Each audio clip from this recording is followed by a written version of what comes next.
ikaw gid ang kamatuoran.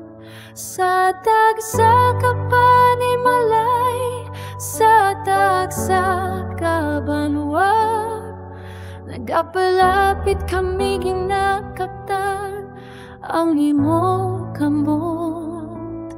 Wala na sang iba na ngalan, ikaw lang ang amon katungganan. Nagapaubos kami, ikaw ang kasanan. Sa imo lang ang tanan nga pasidungog kag kalipay.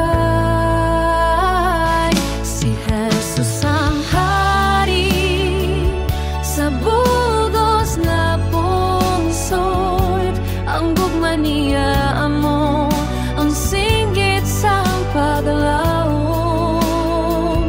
Mga serbisyo kami ihatag ang kabuhi sa pagyusa. Si Jesus ang matulog.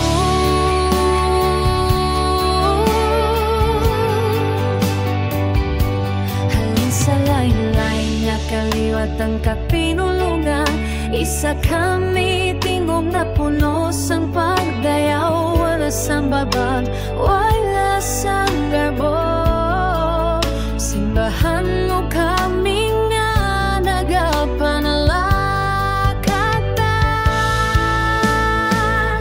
Si Jesus ang hari sa bugos na pungsod, ang gugma niya amo ang singgit sa pugwaon.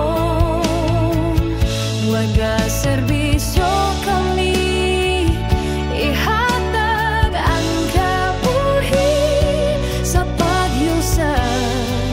Si Jesus ang matulog.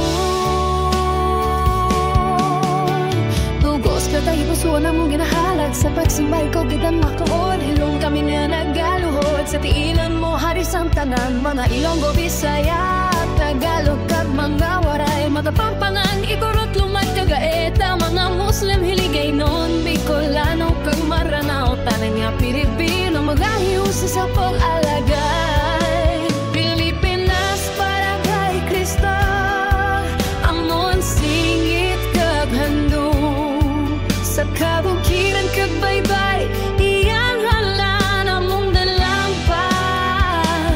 Ang pungsod nga ginahalinan, amon ihatag sa haris ang kalibutan. Si Jesus ang hari sa bugos nga pungsod, ang gugma niya ang singgit sa paglaom. Magkaserbisyo kami ihatag ang kabuhi sa pagyusa. Si Jesus ang tuon.